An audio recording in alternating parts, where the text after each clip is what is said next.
하나님 말씀 마태복음 15장 21절부터 28절 말씀 우리 한 절씩 교도하겠습니다. 마태복음 15장 21절부터 28절입니다.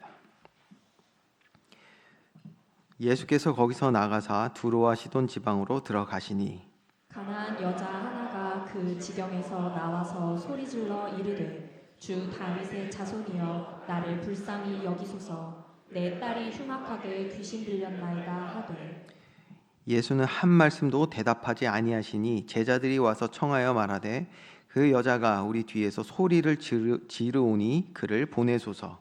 예수께서 대답하여 이르시되 나는 이스라엘 집에 잃어버린 양 외에는 다른 데로 보내심을 받지 아니하였노라 하시니 여자가 와서 예수께 절하며 이르되 주여 저를 도우소서. 대답하여 이르시되 자녀의 떡을 취하여 개들에게 던짐이 마땅하지 아니하니라. 여자가 이르되 주여 올소이다마는 개들도 제 주인의 상에서 떨어지는 부스러기를 먹나이다 하니 이에 예수께서 대답하여 이르시되 여자여 내 믿음이 크도다 내 소원대로 되리라 하시니 그때로부터 그의 딸이 나으니라. 아멘. 2026년 3월 이제 한 해 교회 모든 사역을 새롭게 시작하는 시간이 첫 주가 되었습니다. 그래서 옆에 분들과 우리 인사하고 우리 오늘 말씀 듣기 원하는데요. 이렇게 한번 인사할까요? 주의 은혜 넘치는 새해 시작됩시다. 아멘. 세상의 사람들이 또 혹시라도 교회에 왔지만 구원을 얻지 못한 사람들이 절대 알지 못하는 단어가 있습니다. 그 단어가 바로 은혜입니다. 은혜. 여러분, 은혜가 무엇입니까? 은혜. 참 은혜라는 단어는요, 들으면 우선은 기분이 뭐라고 말해야 될지 모르겠어요. 예. 뭉클하기도 하고 감사하기도 하고 그렇죠? 근데 제가 몇몇 분들하고 대화를 좀 하다 보니까 느낀 건데 이 단어에 대해서 은혜라는 단어에 대해서 이야기를 하다 보면 뭔가 알 듯 모를 듯 조금씩 의미가 서로에게 다르게 느껴지고 있구나라는 것을 또 보게 됩니다. 사실 그게 정상이긴 하거든요. 왜 정상이냐? 그럴 수밖에 없는 부분들을 제가 잠깐 설명을 좀 해드릴게요. 은혜는 가장 먼저 이게 가장 중요한데요.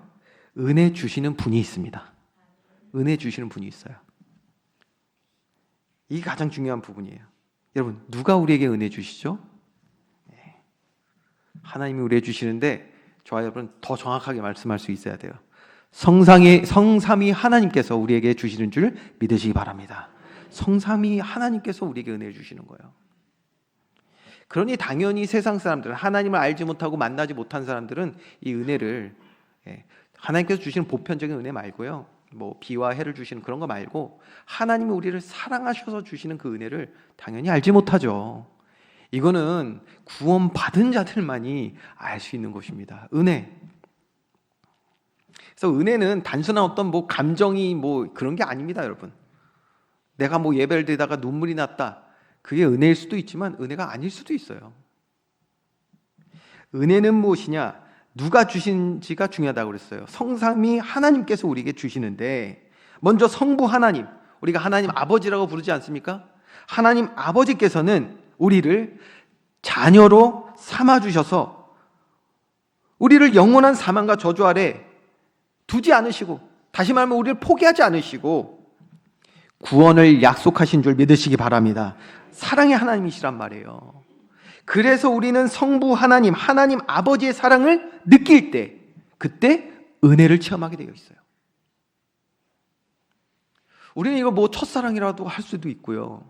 뭐 우리가 교회로 나올 때 가장 먼저 우리가 느끼는 게 바로 이런 거 아니겠습니까? 하나님이 나를 자녀 삼아 주셨구나. 여기에 우리는 은혜를 체험하게 된단 말이에요. 그 다음입니다. 성자 하나님이신 우리 예수 그리스도께서 하나님 아버지께서 그 계획하신 구원 계획을 이루시게 하여 이 땅에 오신 줄 믿으시기 바랍니다. 아무 조건 없이, 여러분, 아무 조건 없이 우리를 위해서 자신을 십자가에 내어주셨어요. 이거보다 큰 사랑이 어디 있습니까? 지금 우리 사순절 기간을 지나가고 있어요. 이제 3월 말 되면 종료주일 오고요, 고난주간 오고, 이제 부활주일이 오겠죠. 다 이 무엇을 기념하는 거냐? 바로 예수 그리스도께서 저와 여러분을 위하여 택한 주의 백성들의 죄를 사하시고 영생을 주시기 위하여 십자가의 죽으심을, 그것을 기념하는 것 아니겠습니까? 이거보다 큰 사랑이 없습니다. 나의 죄를 담당하신 주님의 그 크신 사랑을 우리가 바로 깨닫고 알게 됐대 은혜를 체험하게 되어 있는 것입니다. 저와 여러분 은혜 받은 자들인 줄 믿으시기 바랍니다. 이게 은혜예요.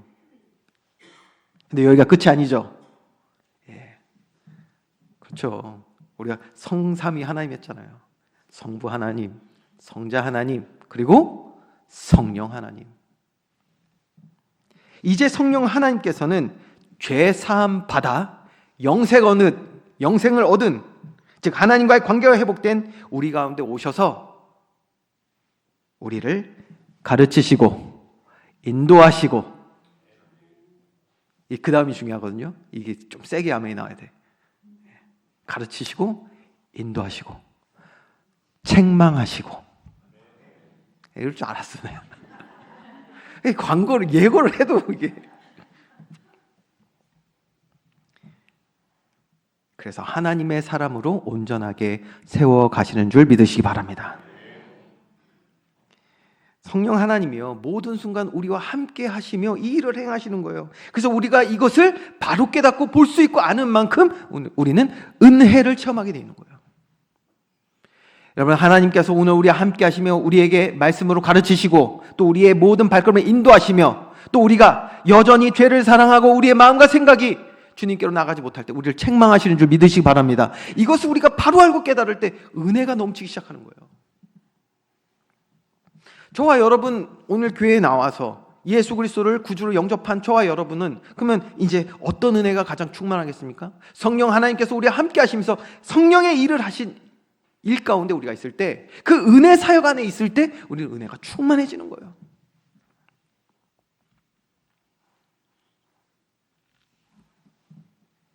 오늘 우린 계속해서 복음서를 통해서요, 바로 이 예수님의 제자 훈련을 계속해서 보게 될 것인데, 이것이 바로 은혜의 시간이라는 것을 우리는 다시 한번 확인하게 될 것입니다. 이제 앞으로 우리 교회적으로요, 계속해서 성령 하나님께서 자기 백성 자녀들에게 행하시는 은혜 사역, 제자 훈련을 우리도 조금 더 구체적으로 해 나가려고 합니다. 자, 그래서 이제 본론 좀 들어가서 어떻게 이 은혜 사역, 이 제자 훈련이 이루어지는지를 봐야 되겠는데, 지난 시간에 우리가 봤던 그래픽을 다시 한번 좀 보기 원합니다. 자, 원래 인간은요, 여러분, 성경에서 말하고 있습니다. 하나님께서 흙으로 빚으시고 그 다음에 뭐예요? 생기를 불어넣어 생명이 되게 하셨다고 그랬어요. 다시 말해서 영과 육이 하나인 존재로 우리를 창조하셨단 말이야. 그런데 죄가 들어와서, 저희 하나로 안 겹쳐지네. 한 번만 더 눌러봐봐. 오케이. 죄가 들어와서, 근데 이게 인간이거든요. 성경이 분명히 창세기 2장에 말씀하고 있어요. 흙으로 빚으셨다. 그건 육체를 얘기하는 거고요. 거기에 하나님의 생기를 불어넣어서 생명이 되게 했다. 그래서 영과 육이 하나인 존재가 인간이라는 것이죠. 그런데 다음 슬라이드를 보면 죄가 들어와서 이게 어떻게 되었냐. 자, 영과 육이 하나여야 되는데 죄가 들어왔는데 성경은 사망이 인간에게 들어왔다고 얘기를 하고 있거든요. 자, 여기에서 많은 사람들이 오해를 해요. 사망이 무엇이냐? 여러분, 사망이 무엇입니까? 사망이 뭐예요? 이거를요, 성경적으로 이해하지 못한 채 우리가 교회에 와서 세상적인 개념을 가지고 우리가 말씀 듣는 경우가 너무 많아요. 사망이 무엇입니까? 성경에서 말하는 사망이 무엇입니까? 성경에서 말하는 사망은 바로 하나님과의 관계가 끊어진 것을 얘기합니다. 그게 사망이에요. 자, 한번 내려볼까요? 네. 하나님과의 관계가 끊어진 거예요. 하나님은 영이시니, 자, 하나님 영이시기 때문에 저와 여러분은요, 우리 영혼이 죽은 상태로는 하나님과 만날 수가 없어요. 근데 죄로 말미암아 우리의 영혼에 사망이 들어왔단 말이에요. 그래서 하나님과의 관계가 끊어져 버린 거예요. 영과 육이 하나인 것이 인간으로 하나님께서 우리를 창조하셨는데 하나님을 알 수 없는 상태로 우리가 이 땅에 태어나게 된단 말이에요. 육체 가운데. 여러분 보세요. 아까 제가 말씀드렸죠. 다시 띄워놓으시고 아까 말씀드렸죠. 인간은 뭐라고요? 흙으로 빚어졌다고 그랬어요. 그렇기 때문에 어떤 의미에서 이 육체의 생명은요 기한이 있는 거예요. 음식에도 뭐 또 유통기한이 있는 것처럼 기한이 있어요. 그 기한이 다 되면 하나님이 정해주신 그 기한이 다 되면 흙은 흙으로 돌아가는 거예요. 진정한 의미에서의 생명이 아니에요. 그러니까 흙은 흙으로 돌아가는 거예요. 성경은 분명히 말씀하고 있습니다. 하나님의 나라가 있고 그 나라는 영원하다고 말씀하고 있습니다. 그런데 그 나라는 누가 들어갈 수 있죠? 누가 들어갈 수 있습니까? 하나님 나라에 누가 들어갈 수 있어요, 여러분? 영생 얻은 자가 들어가는 줄 믿으시기 바랍니다. 생명 얻은 자가 들어가는 거예요. 생명 얻은 자가. 영생. 그럼 영생이 무엇입니까, 여러분? 여러분 영생 생각하니까 또 육체적인 그냥 생명, 이 땅에서 살아가는 이 육체의 생명 생각해서 뭐 영원한 곳이 있는데 그 영원히 살아가는 게 영생이라고 여러분 생각하는 분 많을 거예요. 영생이 무엇이냐? 하나님의 관계가 회복되는 게 영생인 줄 믿으시기 바랍니다. 그게 영생인 거예요. 미안한데 다시 올려줘. 오늘 손발이 안 맞. 어쩔 수 없어요. 이게 어려운 작업입니다. 저 영혼이 죽었던 영혼이 살아나야 돼요. 그래서 그게 영생인 줄 믿으시기 바랍니다. 그 영생 얻은 자가 자격을 얻어서 이 땅 하나님께서 이 땅에서 우리에게 주신 사명 다 마치고 육체는 흙으로 돌아갈 때 우리 영혼이 하나님과 함께 할 수 있는 천국으로 들어가는 거란 말이에요. 영생. 그러니까 다시 좀 이 부분을 정리를 해볼게요. 다시 여러분, 사망이 그럼 무엇입니까? 이제 이해가 되시죠? 성경에서 말하고 있는 사망이 무엇입니까? 사망은 하나님과의 관계가 끊어진 것을 말하는 거예요. 그래서 하나님과의 관계를 무너뜨리는 죄는 사망을 낳는다라고 성경이 얘기하고 있는 것이죠. 이해가 되시죠? 자, 여러분 그래서 이제 보시면 영과 육의 일치된 삶을 우리가 살아야 되는데 그렇게 살아야 할 인간에게 이 사망이 찾아와서 영적으로 죽은 상태, 즉 하나님을 알 수 없는 이 사망의 상태가 이르게 되니 이제 남는 게 뭐예요? 육체만 남아있잖아요. 이제 육체만. 이 남은 육신의 생명, 그 정해진 일수를 가지고 이 땅을 그냥 살아가는 거예요. 결국 흙으로 돌아갈 그 시간, 카운트다운만 우리가 바라보면서 살아가는 거예요. 성경은 분명히 말합니다. 영생을 얻지 못한 사람, 즉 영혼의 생명을 다시 얻지 못한 사람, 하나님 나라 들어갈 수 없습니다. 분명히 말하고 있어요. 그런데 놀랍죠? 성경 말씀 그대로예요. 누가 그러잖아요. 날짜 잡아놓으면 언제 오지 하는데 금방 옵니다. 4월달 금방 와. 이제 여기 결혼할 친구 있는데 금방 옵니다. 3월이에요. 지금 3월. 여러분 2026년 3월. 작년에 했던 거 제가 또 해볼까요? 금방 4월입니다. 여러분 보세요. 이제 3월 말 되면 고난주간이거든요. 고난주간 와요. 그러면 뭐예요? 4월 첫째 주 부활주일이잖아요. 그거 끝나잖아요. 야, 부활주일 끝났네? 아니요. 금방 5월이에요. 가족의 달. 금방 6월. 더 안 할게요. 이제 뭐 하지? 손살같이 지나가요. 진짜 손살같이 지나간단 말이에요.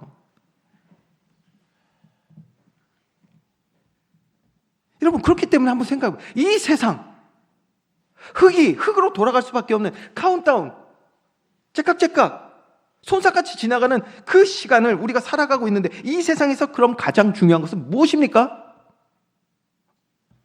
뭐냐니까요. 여러분 우리의 삶의 유통기한은 언제까지입니까? 몰라요. 그거를. 창조주만이 아시는 거예요. 하나님만이. 당장 내일인지 어떻게 알아요? 오늘 보니까 그 어제 밤에 이란 전쟁이 일어났잖아요. 그거 끝났어요. 이미 오늘 아침에. 그 40년 독재하던 사람 그거 죽을지 오늘 언제 알았겠어요, 그거. 몰라요, 우리는. 예. 손살같이 지나가요. 우리가 여기까지 다 지적으로든 뭐 마음적으로든 다 동의를 하신다면 그러면 이 세상에서 우리에게 가장 중요한 것이 무엇입니까? 예. 돈인가요? 명예입니까? 지식? 세상 경험? 문화? 내 자존심? 좋은 차? 예. 좋은 아파트? 예. 아파트도 뭐 이름이 있어야 된다면서요. 그냥 아파트는 안 된대. 예. 나의 소원 성취? 뭐 우리 젊은 세대 뭐 버킷리스트? 취미생활? 욜로? 예. 욜로가 뭐냐면요. 야, 이 땅 한 번 사는 거 그냥 제대로 흥청망청 살아보자. 그게 욜로예요. 예. 이런 거 아닙니다, 여러분. 그런 게요. 아무리 중요하다고 생각해도 다 1차적인 게 아닌 거예요. 가장 우선 돼서는 안 돼요. 오늘 이것을 여러분이 같이 확인하면서 본다면 이 세상 그 어떤 것보다 중요한 것은 무엇입니까? 영생 얻는 것인 줄 믿으시기 바랍니다. 영생 얻어야 되는 거예요.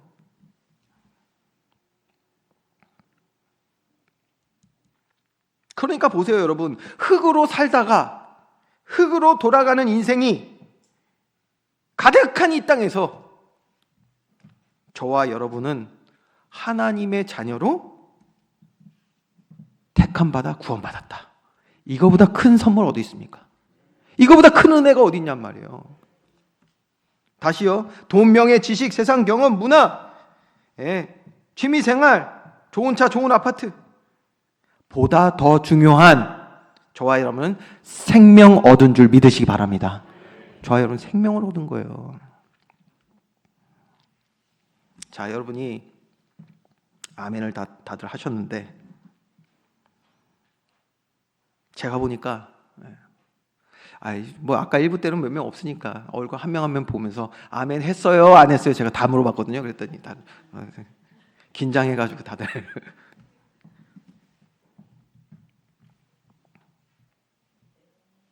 아멘들을 하셨겠죠. 왜? 듣다 보니까 논리적으로 일리가 있어. 그렇구나. 아멘까지 했는데 그런데 내가 받은 구원보다 돈이 좋아. 돈이 좋아. 명예가 좋아요. 지식이 좋아요.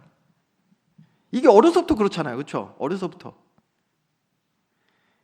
야, 이번에 설을 지나는데요. 우리 애들을 보니까 또 우리 애들만 얘기하면 좀 그렇죠. 우리 애들하고 우리 조카들까지 포함해서 제가 얘기할게요. 야, 얘들 얼굴을 보는데요. 얘네들이 왜 1년 내내 설을 기다리는지를 이 아이들의 얼굴 보면서 제 어린 시절이 떠오르더라고요. 제 어린 시절.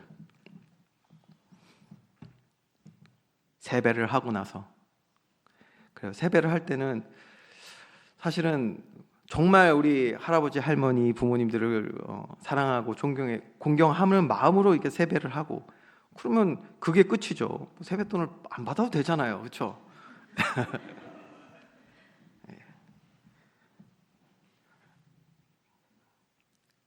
그게 우선이라면 뭐 평상시에 그냥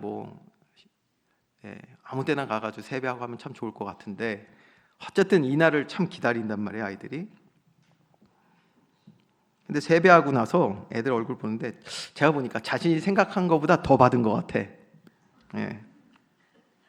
그러니까 일단 뭐냐면 얼굴에서 웃음이 안 떠나. 애들이.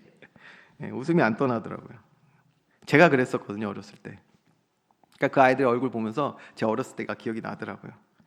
저도 어렸을 때부터 얼마나 돈을 좋아했던지. 돈 안 좋아하는 사람이 어디 있어요, 그렇죠? 뭐 저만 이상한 사람인 것처럼 쳐다보지 마시고.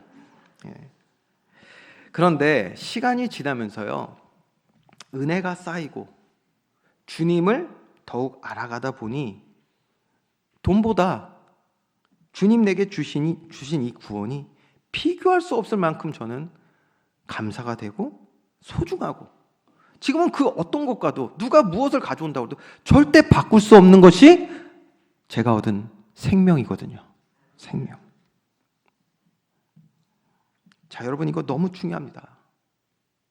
이렇게 분명히 저와 여러분이요, 하나님의 은혜로 부르심을 받아서 교회로 나와 말씀을 듣고 예수님이 날 위해 십자가에 지심이 믿어져서 새 생명을 얻었는데, 그런데 우리는 뭐예요? 자유의지를 가진 인간으로서 이 땅을 살아왔단 말이에요. 근데 아까 우리가 봤던 것처럼 영적으로는 죽어있고 육체로만 살아왔다 보니 육체로 살아온 만큼 우리의 의지가, 우리의 말과 행동이 어떻습니까? 즉 우리의 삶이 어땠냐?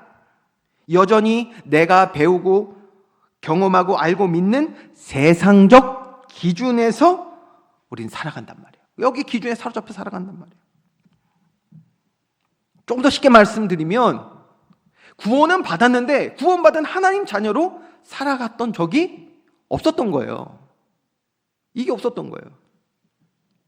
없었던 만큼은 여전히 내 삶은 뭐예요? 너무나도 세상적이고 육신적일 수밖에 없는 것이죠. 그렇기 때문에 오늘 구원받은 하나님의 자녀들을 향하여 성령 하나님이 행하시는 은혜 사역은 여러분 다른 것이 아니라 우리에게 강하고 단단하게 뿌리 내려진 이 세상적 기준들을 이 세상을 살아가는 이 세계관을 기경하시고 갈아엎으셔서 말씀 따라 순종하여 살아가는 믿음의 사람으로 세워가는 일인 줄 믿으시기 바랍니다. 자, 그래서 뭐요? 우리 영과 육이 온전히 하나 되어서 성경적인 삶의 기준을 가진 사람이 되도록 하시는 그것이 바로 예수님의 제자 훈련이었다라는 거예요. 자, 오늘 본문의 내용도 바로 이 관점을 우리가 가지고 봐야 하는 내용입니다. 예수님이 오늘 이방 지역인 두로와 시돈으로 가셨을 때 일어났던 사건입니다. 그곳에서 주님은 가나안 여인을 만나세요.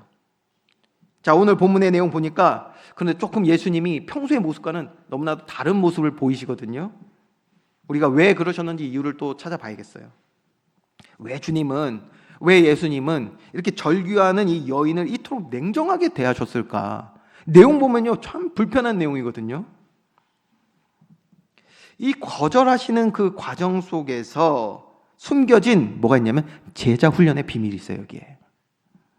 그리고 참된 응답의 본질을 우리가 함께 오늘 살펴보려고 합니다.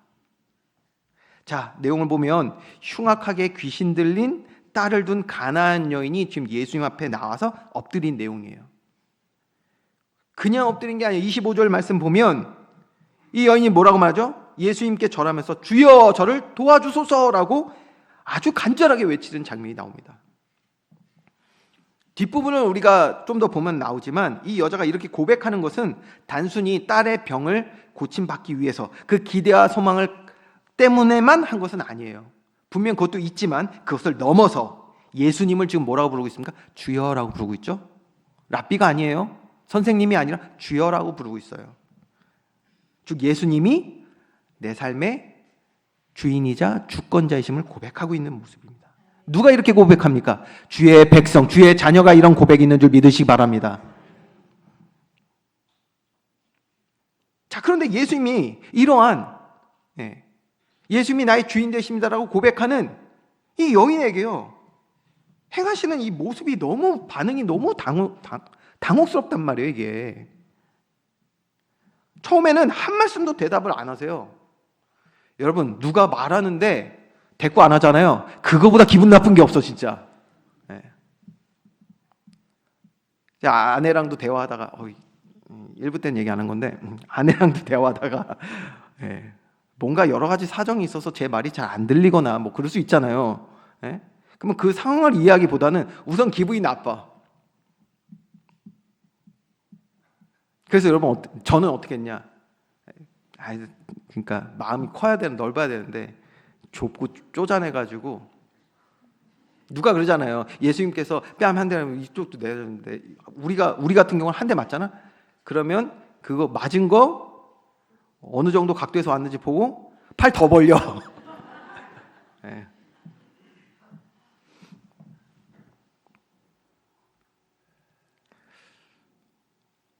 저도 아내하고 이렇게 대화하다가 뭔가 상황 저 생각도 안 하고 내 말에 대꾸를 안 하거나 무시당한 것 같잖아요. 그러면 저도 슬쩍 똑같이 한번 해봐. 그리고 반응도 보고. 야, 예수님이요, 이렇게 간절하게 외치고 있는 여인을 보면서 대꾸를 안 하세요. 대답을 안 하세요. 그런데 확실히 무시한다라는 게 보여지는 게 뭐냐면, 그냥 대꾸를 안 하신 게 아니라 나중에는 그 여인이 아니라 옆에 있는 제자들에게 뭐라고 말씀하시냐면 이렇게 말씀하시는 거예요. 나는 이스라엘 집 잃어버린 양 외에는 보냄을 받지 않았다 라고 선을 그으시는데, 아니 그 여자에게 말씀해 주는 것도 아니에요. 거절하는 이유가 될 거 아니야. 그러면 그 여자에게 대답하지 않으시고 제자들에게 말씀하시네. 저는 막 화가 날 것 같아요, 이렇게 되면. 여러분은 어떠세요? 저는 화가 날 것 같아요. 자, 나는 이스라엘 집 잃어버린 양 외에는 보냄을 받지 않았다. 무슨 말입니까? 가나안 여인, 쉽게 말하면 이방 여인인 거예요. 유대인들에게 있어서 이방 여인은 뭐죠? 상종하지 않았어요. 뒤에 나오겠지만 짐승 취급했단 말이에요. 그래서 개가 나오는 거예요. 그래서 우리나라도 그렇고 거기도 그렇고 모든 나라에서 개라고 표현하는 건요, 굉장히 심한 욕이잖아요. 여기서 끝이 아니에요. 예수님이 왜 이렇게 차별하시면서 말씀하시는지, 급기야 여인에게는 뭐라고 말씀하십니까? 자녀의 떡을 취하여 개들에게 던짐이 마땅하지 아니하다 라고 치욕적인 말씀까지 하세요. 전 어려서 이 말씀을 들을 때마다 가장 불편했어요. 가장. 난 예수님에 대해서 좋게 예수님을 소개하고 싶고 말하고 싶고 사랑이 많으시고 이런 얘기를 하고 싶은데, 예수님이 하신 행동을 보니까 이게 너무 불편한 거예요. 이 내용이 민망하기까지 하고. 여러분, 여기서 우리는 중요한 질문을 해야 됩니다. 예수님 왜 이렇게 하셨을까요? 자, 22절, 23절을 여러분이 한번 두 절을 다 같이 한번 쭉 읽어보시면 좋을 것 같아요. 같이 읽겠습니다. 시작. 가나안 여자 하나가 그 지경에서 나와서 소리질러 이르되 주 다윗의 자손이여 나를 불쌍히 여기소서. 내 딸이 흉악하게 귀신 들렸나이다 하되 예수는 한 말씀도 대답하지 아니하시니 제자들이 와서 청하여 말하되 그 여자가 우리 뒤에서 소리를 지르오니 그를 보내소서. 자, 예수님이 한 말씀도 안 하셨던 이유가 여러분 무엇일까요? 이 여인의 믿음을 시험하기 위해서 그러신 걸까요? 믿음을 보시기 위해서? 네, 분명히 이 시험을 통해서 많은 사람들이 이제 여인의 믿음을 보고 큰 감동과 또 은혜를 함께 나누게 되겠죠. 저와 여러분처럼 그렇게 되었어요. 그런데 오늘 이 내용은 마가복음 7장에도 동일한 내용이 나와 있습니다. 그런데 그 내용을 봐도 시험하기 위해서 이렇게 하셨다는 내용이 없어요. 예수님께서 어떤 사건을 하실 때, 시험하실 때는 그 믿음을 시험하기 위해서 했다고 성경 기록을 하고 있거든요. 근데 그런 내용이 있지 않아요. 자, 그러면서 예수님이 한 말씀도 대답하지 아니하셨다고 했는데 그 이유가 뭐냐? 그 이유가 23절에 나와 있습니다. 23절 말씀 보면 뭐라고 돼 있냐? 제자들이 와서 청하여 말하되 그 여자가 우리 뒤에서 소리를 지르오니 그를 보내소서라고 말하고 있어요. 여러분, 이유가 보이십니까? 오늘 예수님께서 이 장면에서 행하시는 내용은 여인의 믿음을 시험하신 것 이전에 바로 제자들을 향한 훈련입니다. 당시 제자들은요, 유대인들, 유대 문화, 이 바리새인의 누룩, 즉 유대인만이 선민이라는, 하나님의 택한 백성이라는 배타적인 선민 사상을 가지고 있었어요. 자신들만 하나님의 택한 백성이다. 그러고 보면 지금도 이스라엘은 그러고 있거든요. 지금도 이스라엘은 예수님을 그리스도로 믿지 않잖아요.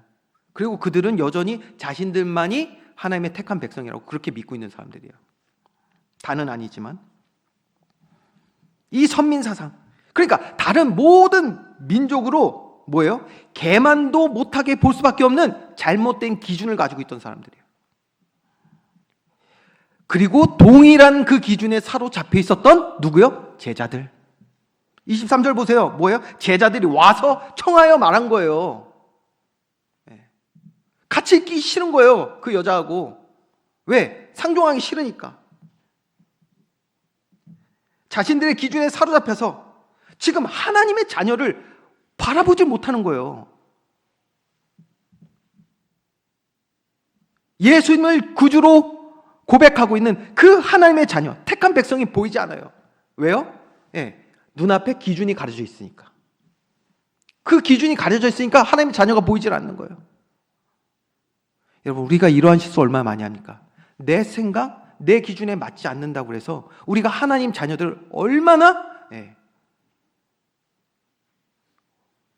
우리 기준대로 말하고 상처 주고 이런 일 얼마나 많습니까? 지금 보세요. 한 공간에도 같이 있기도 싫은 거예요. 지금 한 공간에 같이 있기 싫다니까. 그게 뭐라고 말합니까? 그를 보내소서 이러고 있어요. 뭐가요? 그들의 선민사상, 이 기준이.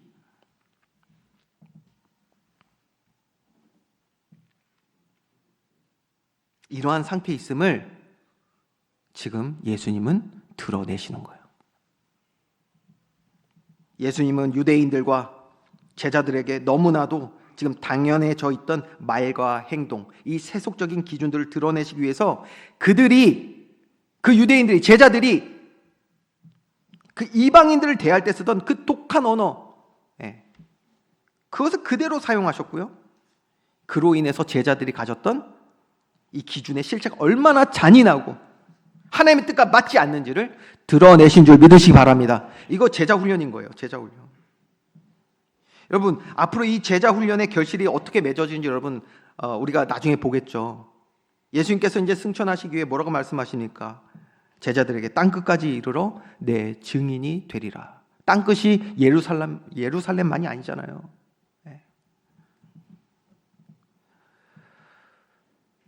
세계 복음화, 즉 모든 민족으로 나아가서 하나님의 택한 백성들에게 이 복음을 전할 수 있는 제자 증인들로 세우시기 위한 중요한 제자 훈련이 여기서 시작이 된다는 것을 우리가 보게 되는 것입니다. 그러면서 동시에 아까 말씀드린 것처럼 이런 모욕 속에서도 꺾이지 않는 이 이방 여인, 가나안 여인의 이 믿음을 대조시키시면서 제자들의 이 닫혀있는 영적인 눈을 이렇게 열어주시는 것을 우리가 보게 되는 것이죠. 이 제자들의 반응과 이 여인의 대답을 보면요, 정반대예요. 27절 말씀 볼까요? 27절 말씀 보면 주여 올소이다마는 개들도 제 주인의 상에서 떨어지는 부스러기를 먹나이다. 이 여인 보세요. 지금 주님이 이렇게 매정한 비유를 가지고 그 여인에게 말씀하시는데도 이거 거부하지 않고요, 그 말씀 거부하지 않고 뭐예요? 오히려 수용하고 있어요.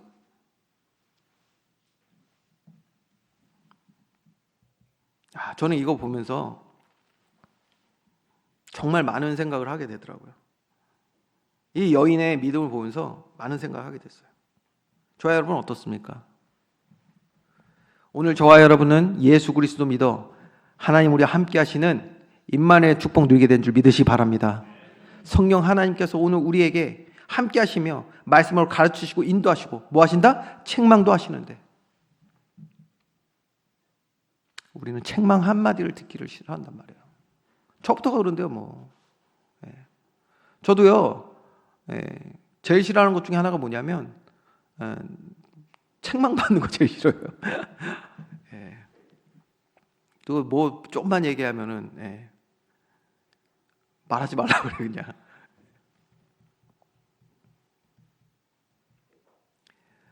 우리가 하나님 말씀 앞에 서 있을 때요, 하나님은 우리를 고치시게 하여, 우리를 살리시게 하여, 생명의 풍성함을 주시게 하여 우리에게 책망하시는데 우리는 이걸 은혜로 받지 못해요. 그런데 오늘 이 여인을 보세요. 이 여인의 믿음이 얼마나 큰지 보시라니까요.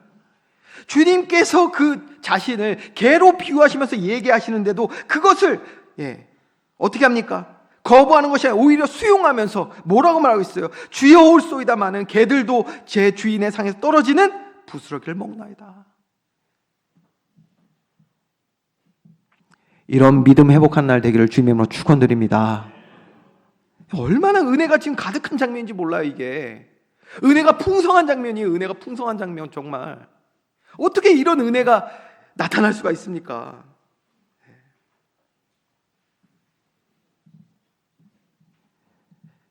여러분, 이 여인의 이러한 고백을 보면 무엇을 볼 수가 있습니까? 이게 무슨 뜻일까요? 이 여자의 관심은요, 나의 자존심이 아닌 거예요. 지금 나의 자존심이 아니라 뭐죠? 주님과의 관계. 나의 자존심이 아니라 주님과의 관계에 있다는 것을 지금 보여주고 있잖아요. 이것이 믿음의 본질인 줄 믿으시기 바랍니다. 믿음의 본질은 여러분 주님과의 관계인 것입니다. 믿음 회복되는 날 되기를 주님의 이름으로 축원드립니다. 여러분, 교회라는 곳은요, 교회예요. 교회도 교회 자체로 완전한 곳이 아니죠. 주의 말씀 아래서 우리가 모였지만, 하나님 부르셨기 때문에 모였지만, 정말 많은 기준과 기준들이 부딪히고, 그래서 훈련받아야 되고, 그러면서 정말 하나님의 성품을 닮아가는 주의 기쁘신 뜻을 내 삶으로 이루어가는 그런 곳이 되어야 될 줄 믿으시 바랍니다. 그게 교회예요. 그러니 교회는 뭐냐면 우리의 기준들을 높이고 세우는 곳이 아니라 정말 우리의 기준들을 주님 앞에 내려놓고 주님과의 관계를 회복하는 일에 최우선을 둬야 되는 곳이 교회인 거예요. 이때 은혜가 넘치는 것입니다. 은혜가 넘치는 거예요.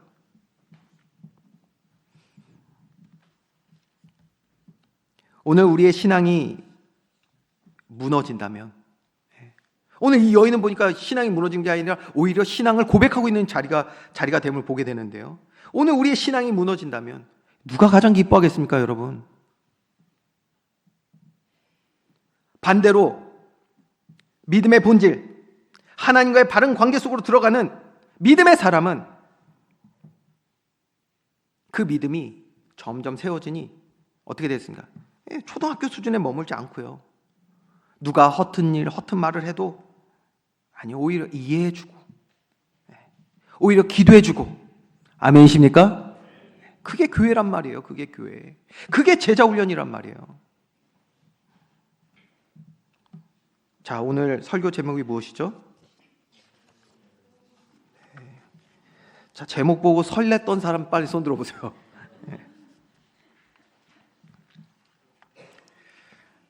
충격요법이라고 해서 충격이 셀수록 기억이 오래 남는다라고 하는데, 제가 먼저 제목으로 이렇게 해가지고 낚시를 해가지고 낚은 후 충격을 주는. 여러분, 많은 사람들이 믿음을 오해해요. 믿음의 본질을 오해한단 말이에요. 믿어서 내 소원을 성취할 수 있다라는 수단으로 생각하시는 분들이 꽤나 많습니다. 믿으면 된다. 믿으면 뭐 된다. 믿음이 뭐냐니까요?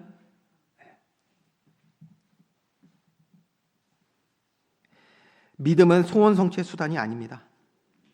믿음은 하나님과의 올바른 관계를 세우는 것인 줄 믿으시기 바랍니다. 그게 믿음의 본질인 거예요. 이 여인에게서 나타나는 모습이 무엇입니까? 자신의 자존심? 그거 없어요. 오직 주님과의 관계만 있는 거예요.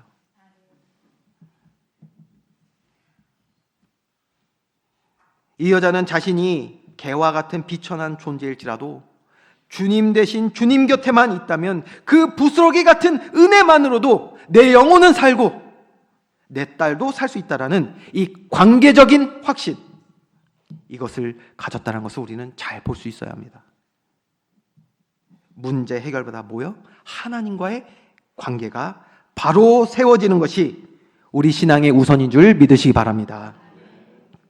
하나님을 나의 목적을 이루는 도구가 아니라 나의 생사 화복을 쥐고 계신 주인으로 고백할 때 그것이 진짜 믿음이며 진짜 응답의 시작이 되는 것입니다.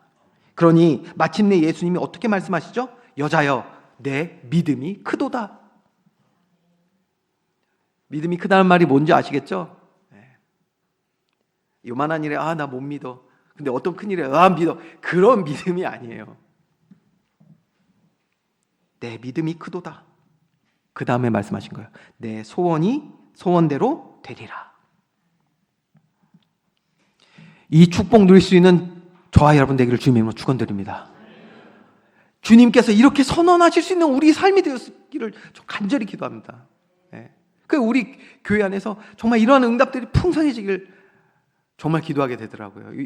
이번 주 이 말씀을 보면서. 여러분, 이 말씀은요, 하나님께서 그래서 야, 네 믿음 좋구나. 그래서 네 소원 이루어줄게라고 단순히 소원이 이루어졌다는 통보를 하시는 내용이 아니고요. 이 말씀은 이 여자의 마음과 우리 주님의 마음이 하나로 합해졌다라는 것을 말씀하고 있는 것입니다. 영과 육의 일치된 기준이 이루어졌음을 말하고 있는 거예요.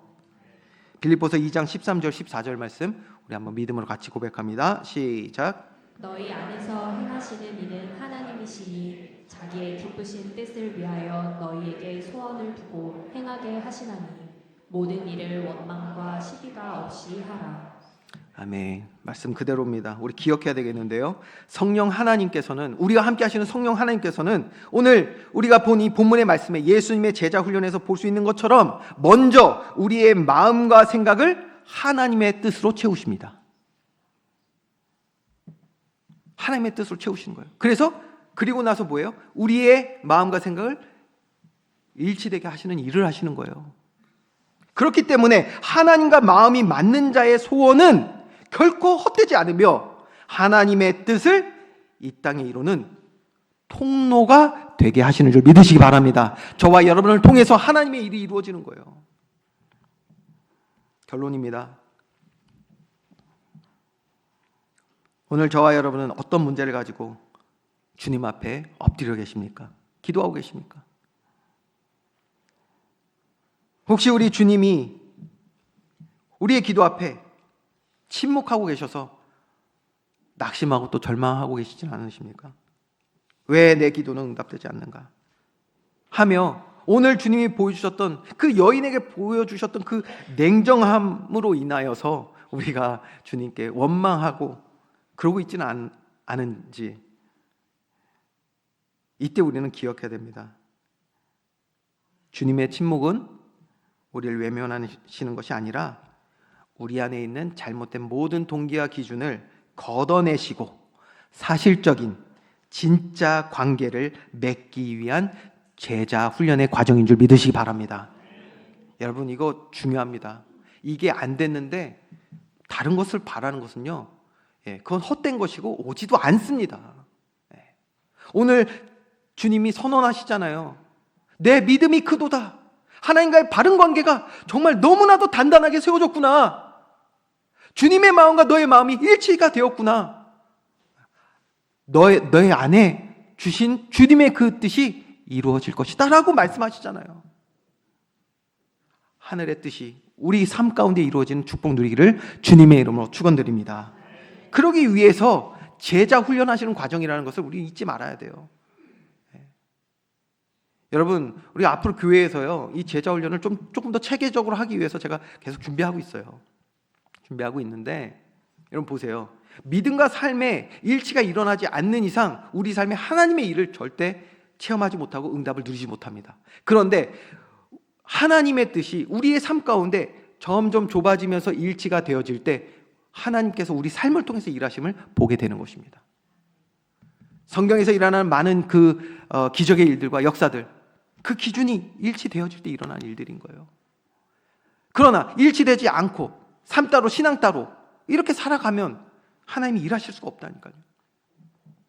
제자 훈련의 과정. 우리의 자존심을 내려놓고 주님이 나의 주인 되심을 고백할 때, 여러분, 내 삶의 주인 된 삶 내려놔야겠죠? 자존심이 그게 바로 내 삶의 주인 된 모습인 거예요. 그거 내려놓으시고요. 내 기준 내려놓으시고요. 그게 내 삶의 주인된 모습이잖아요. 주님이, 주의 말씀이 기준 되어지고 주인 되어질 때, 또 내 소원을, 내 기대와 소망을 앞세우기보다 주님의 마음과 내 마음이 합해질 때 하나님의 큰 구원의 일은 시작될 줄 믿으시기 바랍니다. 어떻게 해요? 오늘 그 말씀처럼 내 믿음이 크도다, 내 소원대로 되리라. 이 응답에 주역되어서 하나님과의 깊은 관계 속에서 세상을 살리는 참된 제자로 살아갈 수 있는 저와 여러분 되기를 주님의 이름으로 축원드립니다. 기도하겠습니다. 좋으신 하나님, 오늘도 주의 말씀으로 우리의 큰 은혜 주시고 가르쳐 주시고 인도해 주시고 또 주의 뜻을 알아 또 마음에 품으며 기도할 수 있는 힘을 허락하여 주심에 감사를 드립니다. 하나님, 기도하는 것은 우리 모든 주의 백성들 이 주의 크신 은혜 가운데에서 살아가게 하여 주시옵소서. 가르치시고 인도하시고 특별히 우리를 책망하실 때에도 가장 생명의 풍성한 은혜가 넘치는 시간임을 우리가 알고 깨달아서 더욱더 주님 사랑하며 주님께 나아가고 또 주님이 일하심을 우리 삶을 통하여 나타낼 수 있는 존귀한 하나님 자녀된 삶을 살아가게 하여 주시옵소서. 감사드리며 예수 그리스도의 이름으로 기도합니다. 아멘.